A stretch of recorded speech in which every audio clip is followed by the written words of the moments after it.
নমস্কার বন্ধুরা, চম্পাস কিচেনে সবাইকে স্বাগত জানাই। আজকের রেসিপি হচ্ছে সম্পূর্ণ নিরামিষ চাল পটল। খুব সহজে সুস্বাদু রান্নাটা আমি কি করে করি, চলো তার রেসিপিটা চটপট দেখে নেওয়া যাক।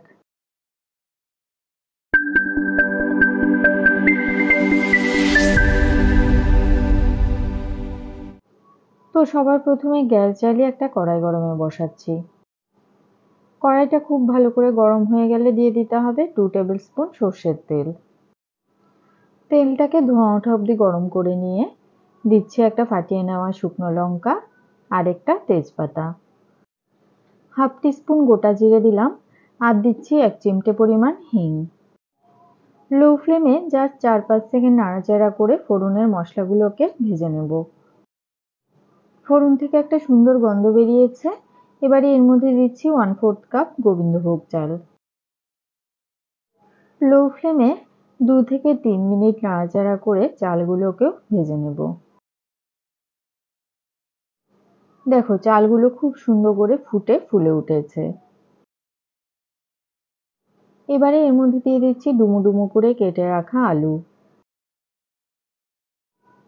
1 মিনিটের মতো আলুগুলোকেও তেলের মধ্যে নাড়াচাড়া করে ভেজে নিচ্ছি।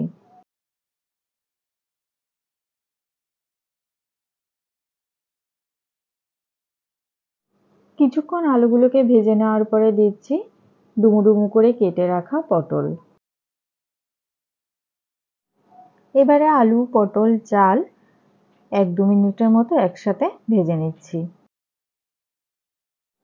এবারে এর মধ্যে দেব স্বাদ মতো লবণ। এখানে আমি 1.5 চা চামচ লবণ দিয়ে দিলাম। দিচ্ছি 1 টিস্পুন হলুদ গুঁড়ো। এবারে লবণ আর হলুদ গুঁড়োকে ভালো করে সবকিছুর সাথে মিশিয়ে নিচ্ছি।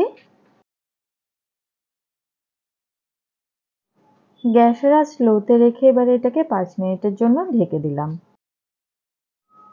5 মিনিট ঢাকার পরে মাঝখানে একবার ঢাকা তুলে অবশ্যই করে নাড়াচাড়া করে দেবে। এতে করে আলু আর পটল সব দিক থেকে ভালো করে ভাজা হবে। এবারে আবারও এটাকে কিছুক্ষণের জন্য ঢেকে দিচ্ছি। এইভাবে কিন্তু ঢেকে ঢেকে লো ফ্লেমে রান্নাটা করতে হবে।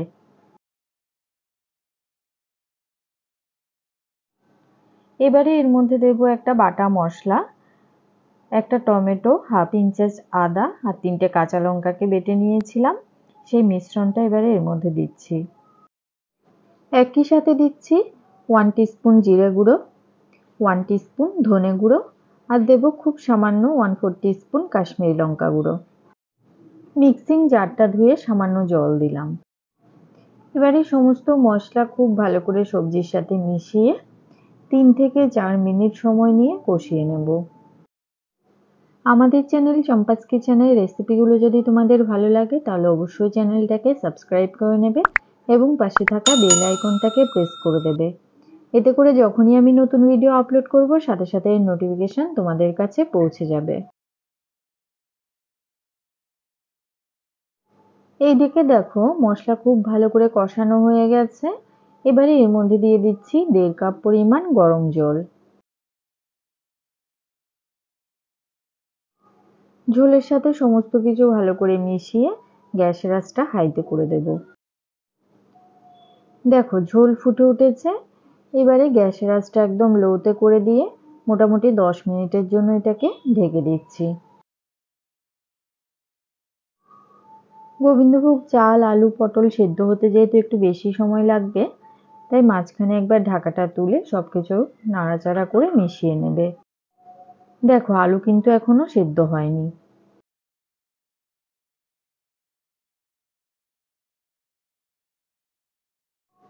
এই সময় উপর থেকে দিয়ে দিচ্ছি 1/4 টিস্পুন গরম মশলা গুঁড়ো, 1 টিস্পুন দিলাম চিনি আর দেব 1 টিস্পুন ঘি।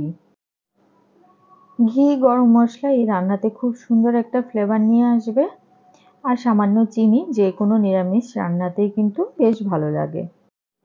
তবে কেউ যদি মিষ্টি খেতে অপছন্দ করো সেক্ষেত্রে না দিলেও চলবে। ঘি, গরম মশলা মিশিয়ে এটাকে আবারও 10 মিনিটের জন্য ঢেকে দিয়েছি। দেখো বন্ধুরা ঝোল কিন্তু পুরোপুরি শুকিয়ে গেছে। আলু, পটল আর চালও খুব সুন্দর করে সেদ্ধ হয়ে গেছে।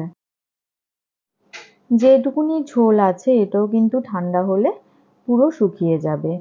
ঠিক এই অবস্থাতে গ্যাসের আঁচটা অফ করে দিচ্ছি।